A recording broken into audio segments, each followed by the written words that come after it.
ঈদ যাত্রার ১৩ দিনে সারা দেশে সড়ক দুর্ঘটনায় প্রাণ হারিয়েছেন ২৮১ জন এবং আহত ৮৩৭ জন, অর্থাৎ প্রতিদিন গড়ে প্রাণ হারিয়েছেন প্রায় ২২ জন। এ তথ্য জানিয়েছে রোড সেফটি ফাউন্ডেশন।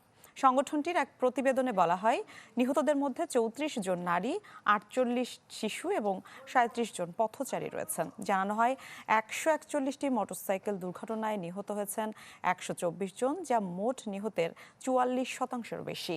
বিভাগ ভিত্তিক হিসাবে সবচেয়ে বেশি দুর্ঘটনা ও প্রাণহানি ঘটেছে ঢাকা বিভাগে। অন্যদিকে দুর্ঘটনায় সবচেয়ে কম প্রাণহানি হয়েছে সিলেট বিভাগে। বেপরোয়া গতি, ত্রুটিপূর্ণ যানবাহন, চালকদের অদক্ষতা আর দুর্বল ট্রাফিক ব্যবস্থাপনা এসব দুর্ঘটনার প্রধান কারণ। নগদ নিয়ে এলো হার না মানা হার অফার। সর্বনিম্ন ১০,০০০ টাকা রেমিটেন্স নগদে পাঠালে থাকছে স্বর্ণের হার জেতার সুযোগ।